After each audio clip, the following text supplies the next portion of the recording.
할렐루야. 예배 자리에 오신 여러분 주님의 이름으로 환영하고 축복합니다. 함께 예배한 우리 모든 심령 가운데 참 좋으신 주님의 크고 놀라우신 은혜와 평강이 가득 흘러넘치기를 주님의 이름으로 간절히 소망합니다. 오늘 두려워할 것을 두려워하라 라는 제목을 가지고 함께 말씀을 나누고자 합니다. 오늘 말씀을 한 줄로 요약하면 이렇습니다. 사랑하는 청년 여러분, 두려워하지 마십시오. 주님은 여러분과 함께 계십니다. 이게 오늘 우리가 함께 나눌 말씀의 주제입니다.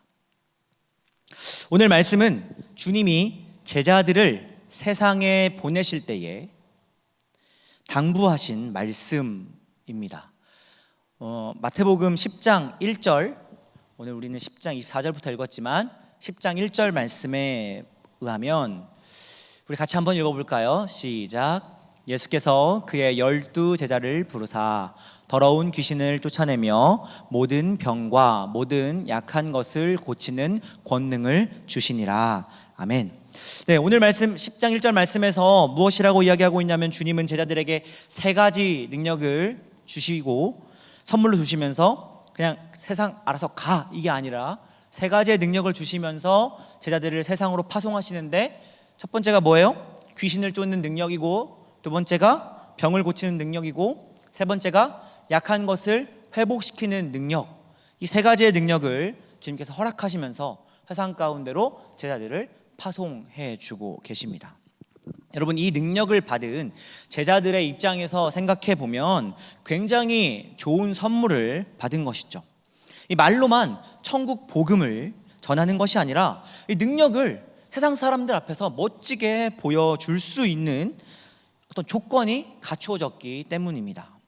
눈먼 자도 눈뜨게 하고, 또 귀신도 내쫓는 것을 보면서 봐라, 하나님의 사람, 하나님이 힘 주시고 하나님이 능력 주시면 이런 기적도 보일 수 있고, 이런 일들도 할 수 있고, 이런 회복도 가능하다, 이런 것들을 이렇게 보여줄 수 있지 않겠습니까? 저 같으면 제가 만약에 이런 능력을 누군가에게 줄 수 있다고 한다면 이런 기막힌 능력을 한 번씩 맛볼 수 있도록 다 능력치를 하나씩 다 주고, 야, 이래도 안 믿을 거야? 이래도 안 믿을래? 이렇게 이야기할 것 같아요. 그런데 오늘 우리 주님께서는 우리가 함께 읽은 본문 말씀의 앞단락인 16절부터 23절 말씀의 그 단락의 말씀을 통하여서 제자들이 갖게 되는 이런 기대에는 전혀 아랑곳하지 않고 무엇이라고 말씀하시냐면 굉장히 진지한 어조로 이렇게 말씀하십니다. 너희가 이런 능력을 행한다 하더라도, 너희가 이런 능력이 너희에게 있다 하더라도 세상에서 미움을 받게 될 것이고 조롱과 멸시를 받게 될 것이다. 이게 무슨 말씀인가요? 오늘 말씀을 거슬러서 올라가 보면 우리가 그 이유를 확인해 볼 수 있습니다. 마태복음 5장에서부터 우리 주님께서는 산 위에 올라가서 여러 말씀들을 천국 복음에 대하여서 말씀해 주고 계십니다. 그리고 산 아래에 이제 내려오셔서는 직접 산 위에서 말씀하신 그 천국 복음의 내용이 산 아래에서 어떻게 그것이 실제가 되는지, 어떻게 그 복음이 우리 삶 가운데 실제가 되는지 하는 부분을 기적의 능력으로 보여주시죠. 그러자 많은 사람들이 환호하면서 예수님을 따라오기 시작했습니다. 우와, 하늘에서 내려온 사람이다. 우와, 로마의 식민지에서 우리를 구원할 사람이, 그 메시아가 드디어 우리 눈앞에 나타났다, 이렇게 하면서 환호하고 또 많은 사람들에게 또 칭송을 받기도 하였습니다. 그러나 여러분, 모든 사람에게 다 칭송받고 또 찬양 일색을 받았던 것은 아닙니다. 예수님이 행하신 복음의 능력을 본 제사장들과 서기관들과 바리새인들, 이들은 이것을 못마땅하게 생각했습니다. 왜요? 족보도 없는 갈릴리 촌사람이 이제껏 자기들만 누렸던 인기와 그 존경을 지금 빼앗아 가고 있었기 때문이었습니다. 그래서 헛소문을 만들어서 퍼뜨리기도 합니다. 예수님께서 행하신 이적을 가리켜서 이 귀신의 왕 바알세불이 들려서 지금 기적을 행한다, 이렇게 이야기하고 있는 것이죠. 25절 말씀을 우리 같이 한번 읽어보겠습니다. 시작. 제자가 그 선생 같고 종이 그 상전 같으면 조카도다. 집 주인을 바알세불이라 하였거든 하물며 그 집 사람이랴. 이게 이 내용입니다. 귀신의 왕 바알세불에 지금 귀신에 쓰여가지고 지금 저런 능력을 보이는 것 같은데 사실은 저 귀신 들린 거야, 이런 헛소문을 퍼뜨리고 다녔다는 것이죠. 근데 여러분, 우리가 여기에서 눈여겨 봐야 될 부분이 있습니다. 이렇게 예수님을 비난하는 사람들이 예수님을 전혀 알지 못하고 예수님과 전혀 관련이 없고 예수님을 처음 본 사람이 아니었다는 것이죠. 예수님의 소식을 조금이라도 들었던 사람, 그리고 가까이서 그 기적을 맛보았던 사람, 그런 사람들이 뒷말을 만들어서 예수님을 비방하고 또 예수님의 이름을 깎아내렸다라고 하는 점을 우리는 주목해야 합니다. 여러분, 사실 우리가 신앙생활을 하면서 또 세상의 일들도 마찬가지일 것 같습니다. 근데 신앙생활에 초점을 맞춰서 생각해 보면 우리가 신앙생활을 하면서 사실 견디기 힘든 것은, 쉽지 않은 것은 믿지 않는 사람들의 비난이라든지 비판이 아닙니다.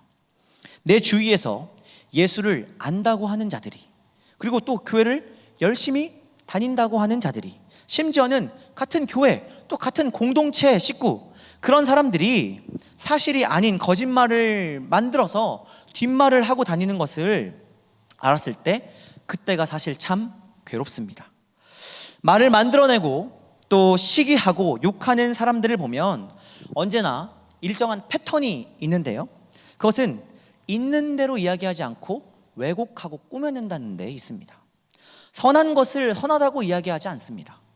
언제나 부정적인 것들을 골라 담아서 그것을 모아서 새로운 말들을 만들어냅니다. 가장 가까이 있는 사람들이 조롱하고 헐뜯고 또 비난하는 일은 세상이나 교회나 어디에서든지 사실 참 쉽지 않은 것 같습니다. 우리 주님 역시 이런 쓰라림을 경험하셨고 또 세상에 보내는 제자들도 역시나 세상에 나가게 되었을 때에 우리 주님이 당하셨던 그 고통, 그 고난, 그 쓰라림을 당하게 될 것이라는 것을 우리 주님은 예상하셨던 것이죠. 그렇기 때문에 26절 말씀에서 이렇게 당부하고 계십니다. 같이 한번 읽겠습니다. 시작. 그런즉 그들을 두려워하지 말라. 감추인 것이 드러나지 않을 것이 없고 숨은 것이 알려지지 않을 것이 없느니라. 아멘. 무슨 말씀입니까? 여러분, 진실은 반드시 드러난다 하는 것입니다. 아무리 감추고 숨겨도 참된 것은 참된 것으로, 거짓된 것은 거짓된 것으로 반드시 밝혀질 날이 온다 하는 것이죠. 그러니 여러분, 진리 때문에 핍박당하고 있다 하더라도, 지금은 정당한 평가를 당하고 있지 못한다 하더라도, 엉뚱한 모함과 또 박해를 당하고 있다 하더라도 여러분, 반드시 우리 주님 앞에서 진실은 드러나게 되어 있으니 절대 두려워하지 말고 예할 것은 예하고 아니요 할 것은 아니요 하라는 말씀입니다. 때로는 살면서 여러분, 종종 우리에게 이런 일들이 닥칩니다.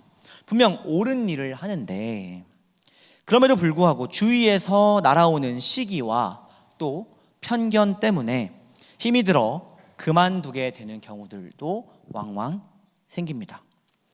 인간적으로 생각하면 그 마음을 이해할 수 있을 것 같습니다. 어떻게 보면 공동체의 분란을 일으키는 것보다 괜히 이것을 문제 삼아가지고 또 그래도 가만히 놔두면 그냥 갈 수 있을 텐데 괜한 문제를 삼아가지고 공동체의 분란을 일으키고 또 공동체가 깨어지는 것보다 차라리 한 발짝 물러서는 것이 더 좋지 않을까 하는 생각 때문에 그러지 않을까 하는 생각이죠.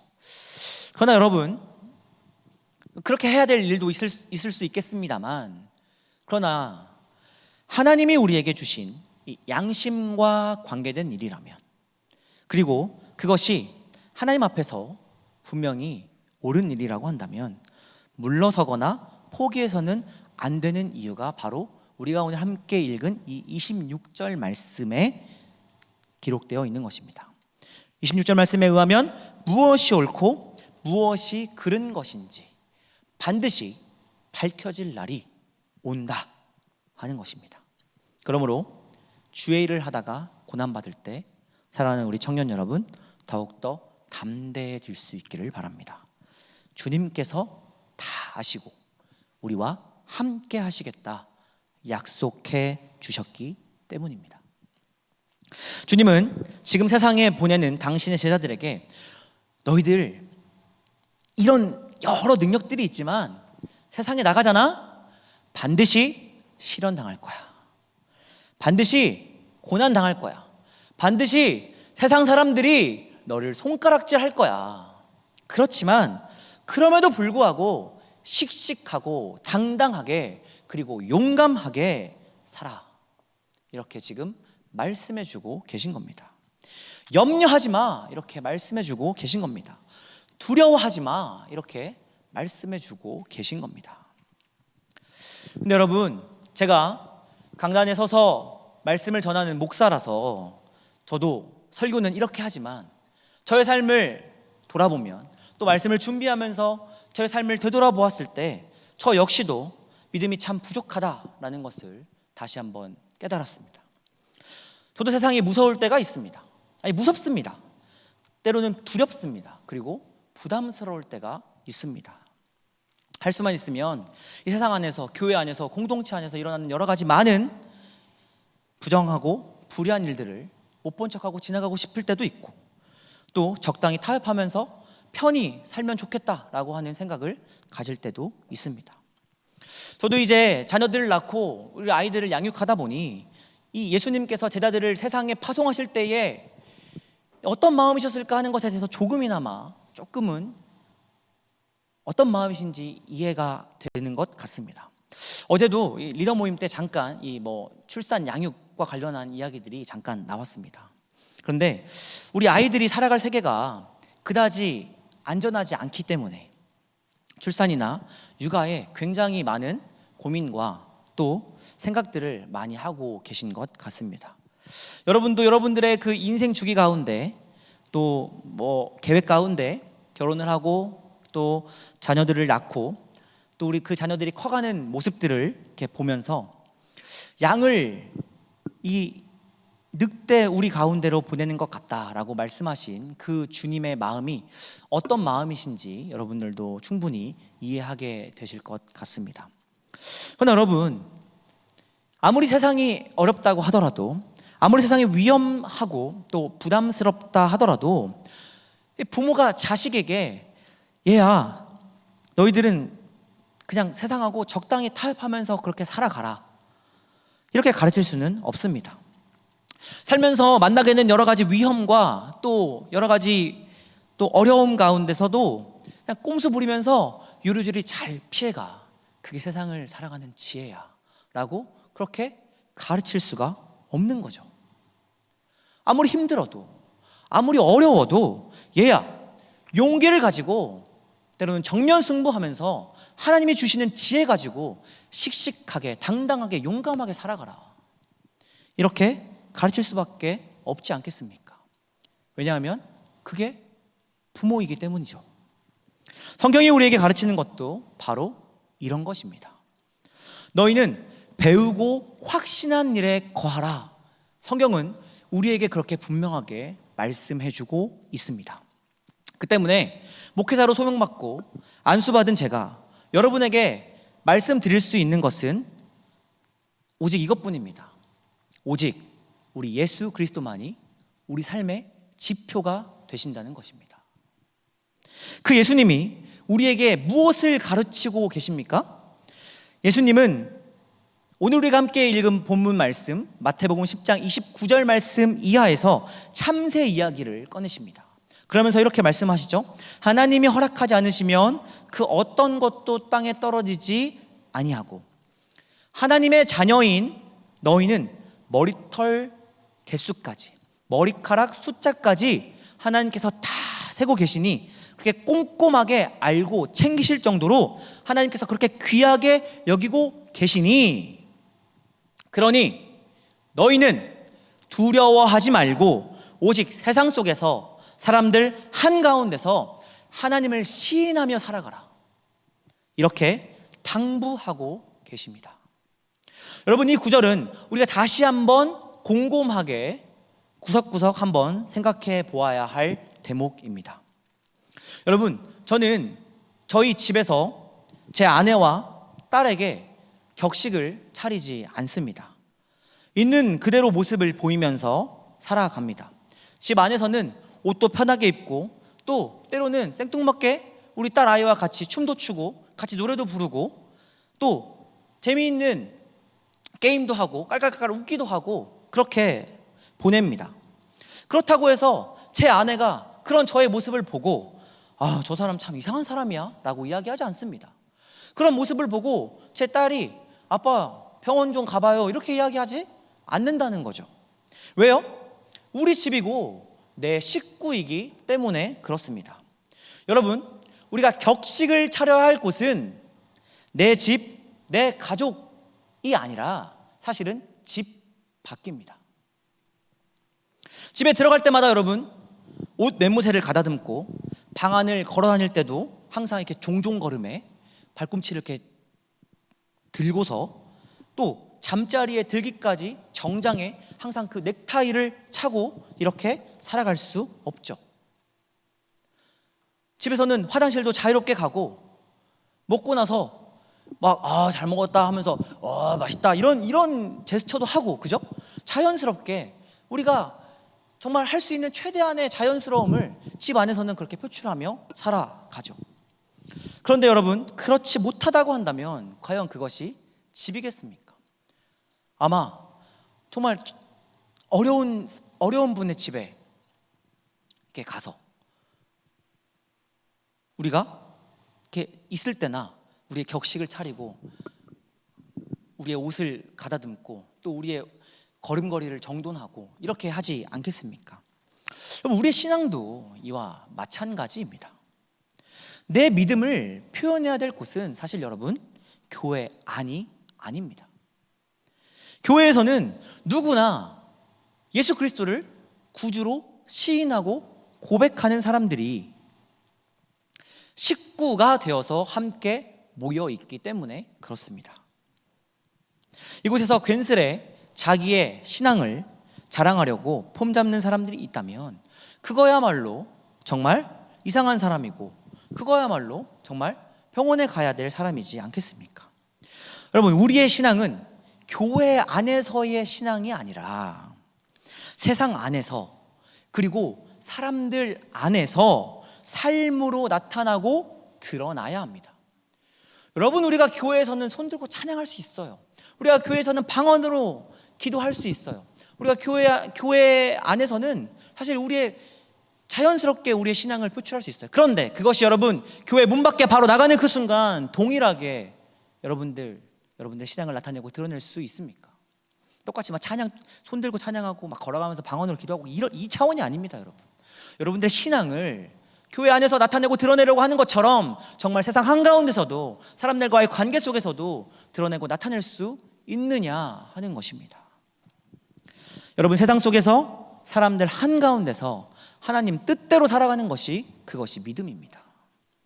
교회 안에서 입으로는 하나님을 주여 주여 시인하면서 막상 세상에 나가서는 세상의 풍조와 또 그 방식대로 살아가고 있다면 그것은 믿음이 아닙니다. 우리가 정말 하나님을 믿는다면, 우리가 정말 예수를 우리의 주라고 시인하고 고백한다면 세상과 적당히 타협하고 야합하면서 살아갈 수 없는 것이죠. 양심을 속이고 거짓말하면서 권력자의 꽁무니 손에 이렇게 비비면서 사는 일은 생각조차 할 수 없는 일입니다. 그렇기 때문에 여러분, 권위에 대한 믿음이 중요한 것이 아니라 믿음에 대한 권위, 이것이 우리들에게 요청되는 것입니다.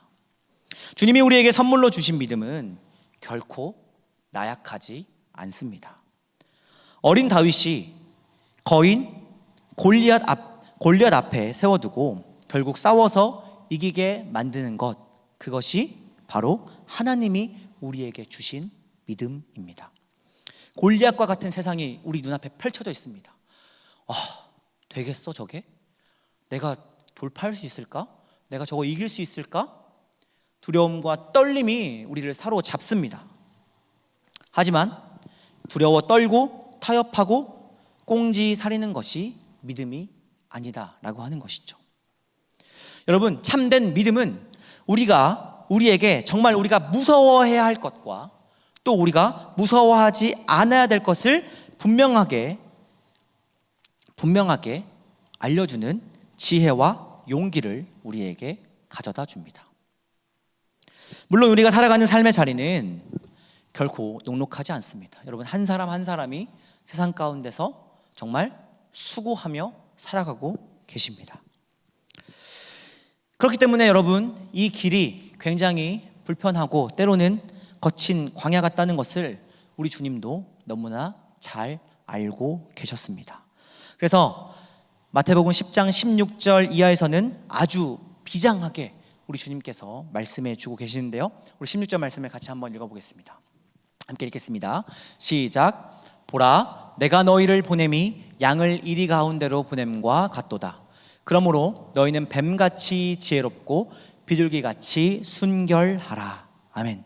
뭐라고 말씀하고 계십니까? 내가 너희를 보냄이 양을 이리 가운데로 보냄과 같도다.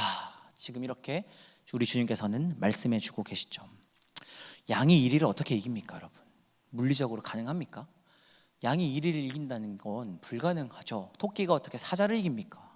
토끼가 어떻게 호랑이를 잡아먹을 수가 있겠습니까?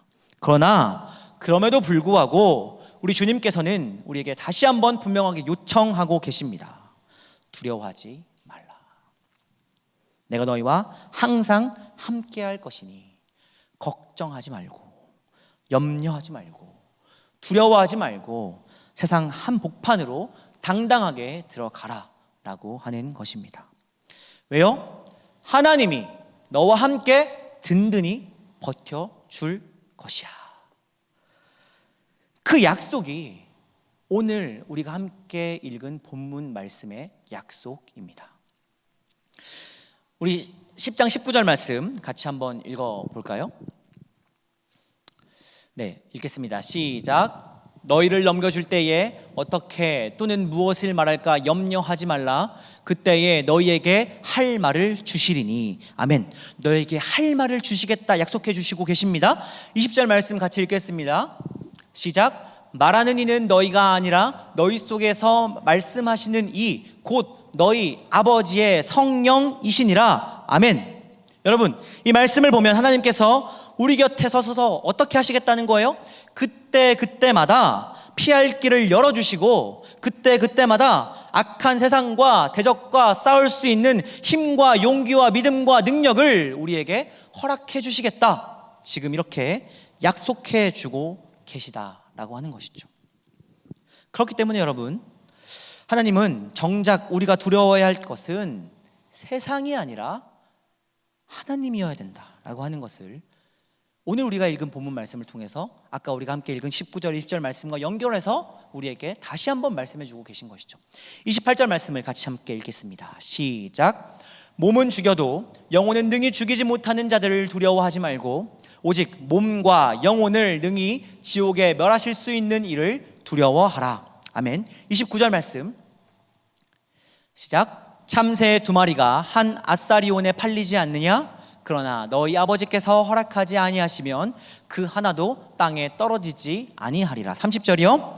너희에게는 머리털까지 다 세신 바 되었나니 두려워하지 말라. 너희는 많은 참새보다 귀하니라. 여러분, 제가 목사이기 이전에 한 사람의 그리스도인으로서 항상 가슴에 새기고 또 사는 말씀이 바로 여기에 있습니다. 28절 말씀입니다. 몸은 죽여도 영혼은 능히 죽이지 못하는 자들을 두려워 말고 오직 몸과 영혼을 능히 지옥에 멸하실 수 있는 이를 두려워하라. 여러분, 예수님께서 오늘 우리에게 해주시는 이 말씀은 우리에게 엄청난 도전과 또 힘을 줍니다. 사람을 두려워하지 말고 하나님을 두려워하라는 것입니다. 그렇게 살면 하나님께서 책임져 주시겠다. 그렇게 살면 우리 주님이 우리 모든 인생 붙잡아 주시겠다. 지금 이렇게 약속하고 계신 것입니다. 여러분, 우리 신앙의 선조들은 이 믿음을 가지고 이 세상을 이끌어 갔습니다.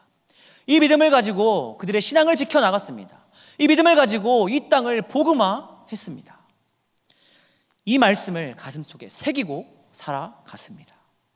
여러분, 그림을 한번 보시겠습니다. 한번 띄워주시겠습니까? 네, 이 그림인데요. 이 그림은 1520년 12월 20일 비텐베르크의 동쪽 문인 엘스테르토르라고 하는 이 문 이름인데요. 거기에 있던 이 역사의 한 장면을 보여주고 있는 그림입니다. 저기 지금 어떤 한 사람이 이렇게 검은색 옷을 입고 흰색 종이를 하나 가지고 있죠? 보이시나요, 여러분? 네, 루터입니다. 이 루터의 손에 들려진 한 장의 종이는 이 로마 교황청에서 발급한 파문장이었습니다. 사제였어요. 루터는 그 당시의 사제, 그러니까 그 당시로 말하자면 지금 카톨릭의 신부님 같은 그런 존재였던 것이죠. 우리 개신교로 따지자면 목사님 같은 그런 직분을 가지고 있었던 사람이었습니다. 근데 교황이 파문장을 내렸어. 너 더 이상 신부 아니야, 너 더 이상 목사 아니야, 이렇게 파문장을 이렇게 던져 주었는데, 그것을 로마 교회 법정과 함께 시민들 앞에서 불태우고 있는 장면입니다. 당시의 사람들은 교황이 파문하면은 영혼이 구원받지 못한다고 생각했습니다. 우리 영혼이 구원받을 수 없다, 이렇게 생각했습니다. 그래서 교황이 이 하늘과 땅의 권세를 가지고 있고 또 사람의 영혼까지도 좌지우지할 수 있다, 이렇게 당시 교회는 가르쳐 왔습니다.